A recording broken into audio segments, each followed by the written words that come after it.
Radio city podcast च्या पलीकडे RJ प्रसन्न सोबत. नमस्कार, मी आरजे प्रसन्न. च्या पलीकडे या पॉडकास्टमधनं आज आपण पुन्हा एका वेगळ्या कलाकाराला भेटणार आहोत, ज्याला आपण प्रत्येक जण खरं तर रोज भेटत होतो असंच म्हणेल, कारण आई कुठे काय करते या सिरियलमधनं यश देशमुख आपल्या घरातलाच एक मेंबर झाला होता.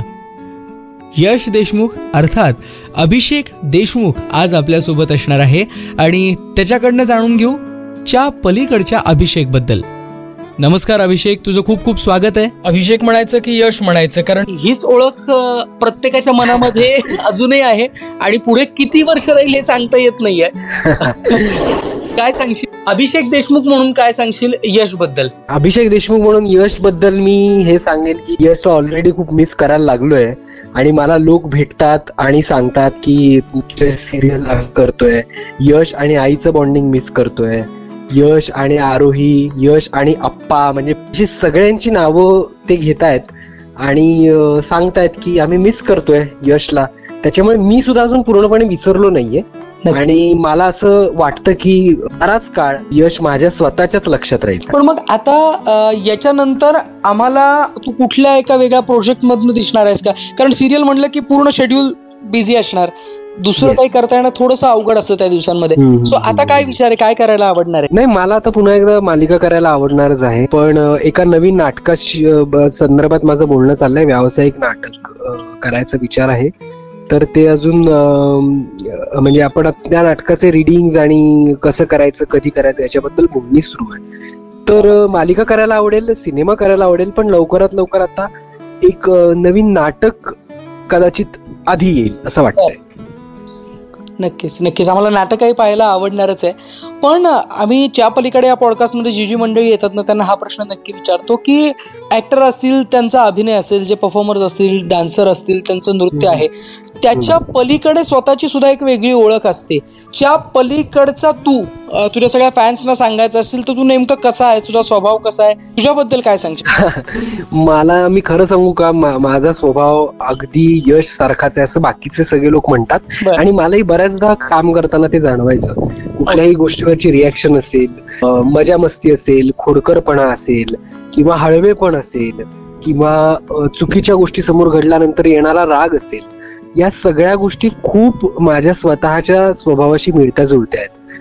त्यामुळे मला आमच्या ज्या लेखिका आहेत त्यांनी खूप छान त्याचं एक संमिश्र असं एक काहीतरी एक तयार केलं होतं छान, जे माझ्या वाट्याला आलं आणि मला खूप त्याचा फायदा झाला. मी अगदी कधी प्रत्यक्षात भेटलो तर तुम्हाला असं वाटेल की आपण यशलाच भेटतोय, कारण आजच्या काळातला मुलाचं पात्र आहे, सगळ्यांची जमवून घेणारा आणि अन्यायाविरुद्ध उभा राहणारा, स्वतःच्या वडिलांच्या विरोधात सुद्धा जाणारा आईसाठी. तर अशा खूपशा गोष्टी मला असं वाटतं की यशच्या लोकांना आवडायच्या आणि मी पण बराचसा तसाच आहे. बहुत बढिया. पण आपण अभिनय क्षेत्रामध्ये काहीतरी करू शकतो किंवा याच क्षेत्रामध्ये आपण पुढे करिअर करायला पाहिजे, हे नेमकं ठरलं कसं? ऍक्च्युली मी नाटकात काम लहानपणापासून करतो.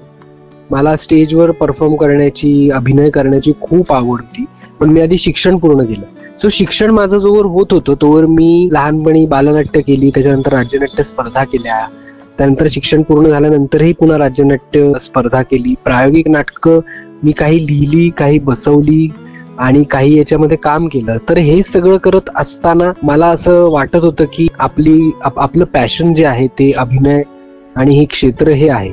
त्याच्यामुळे मी ज्या गोष्टीत शिक्षण घेतलं ते अगदी म्हणजे आपण म्हणू की स्लीक त्याच्यामधलं माझं ट्रान्झिशन झालं. माझं क्षेत्र ते अभिनयाचं क्षेत्र आणि ते खूप नॅचरली झालं, ऑर्गॅनिकली झालं, सहज झालं आणि माझ्या घरच्यांचा, माझ्या आईचा लहानपणापासून मला पाठिंबा होता, माझ्या वडिलांचाही पाठिंबा होता. तर त्यांनी मला सांगितलं की तू ट्राय कर, आम्ही तुझ्या पाठीशी आहोत. मग चित्रपट, काही वेब सिरीज, शॉर्ट फिल्म्स असं करत करत फायनली मला यशचं पात्र करायला मिळालं. तू स्वतः इंस्टाग्राम किंवा रील्स या सगळ्या गोष्टींकडे कशा पद्धतीनं पाहतोस? कारण तुझे पण फॉलोअर्स भरपूर सारे आहेत इंस्टाग्रामवरती. तर जास्त गोष्टी इंस्टाग्रामवर पोस्ट करत नाही. मला असं वाटतं काही जे तुम्हाला मनापासून शेअर करावं असं वाटलं की जे लोकांपर्यंत पोहोचेल. माझं क्षेत्र जे आहे त्या क्षेत्राशी रिलेटेड जर मी काही काम करत असेल तर त्यातल्या काही गोष्टी रील स्वरूपात की ते त्या माध्यमातून लोकांपर्यंत पोहोचेल असं जेव्हा वाटतं तेव्हा मी त्याच्यावर रील्स टाकतो. आणि दुसरं काही सणवार असतील, घरच्यांबरोबर कुठे बाहेर गेलो, कुठली एखादी जागा आवडली, ती जर मला असं वाटलं की लोकांनी ती जागा बघावी, लोकांनी त्या ठिकाणी जावं आणि मजा करावी, तर म्हणजे आनंद थोडक्यात माझ्याकडचा मला वाटायला आवडतो. तर त्यासाठी मी सोशल मीडियाचा वापर करतो. ज्यावेळेस शूटिंग चालू असेल त्यावेळेस बिझी शेड्यूल असणार, फारसा वेळ मिळत नसेल, पण आता थोडासा मोकळा वेळ मिळत असेल किंवा त्यावेळेसही जेव्हा थोडासा वेळ मिळायचा त्यावेळेस तो कशा पद्धतीनं घालवला जायचा? ऍक्च्युली मी वाचन थोडंफार करायचो, लिखाण मला करायला आवडतं. लेखन मला आवडेल त्या छोट्या स्टोरीज लिहिणं असेल किंवा काही डोक्यात कॉन्सेप्ट असतील तर ते लिहिणं असेल, एखाद दुसरी कविता जर लिहावीशी वाटली तर ते मी लिहायचो, चांगले सिनेमे वेबसिरीज बघायचो, घरच्यांबरोबर वेळ घालवायचो आणि गाणी ऐकायचो.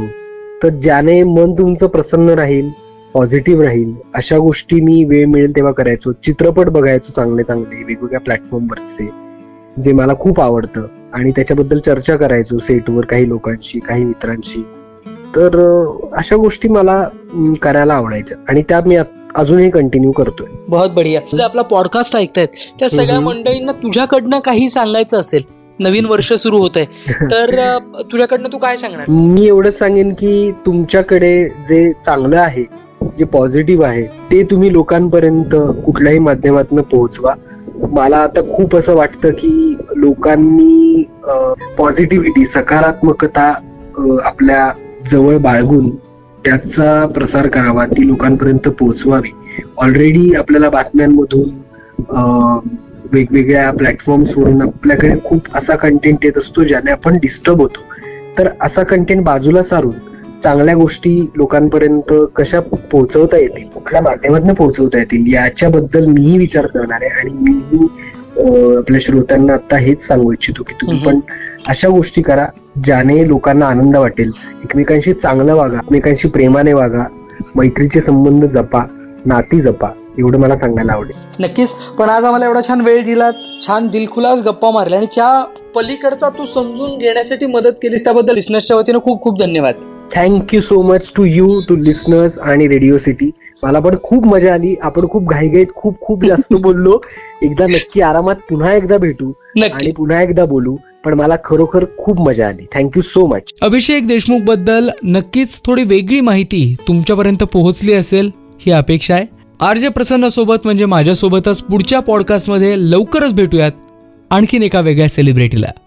धन्यवाद. रेडिओ सिटी पॉडकास्ट च्या पलीकडे आरजे प्रसन्न सोबत.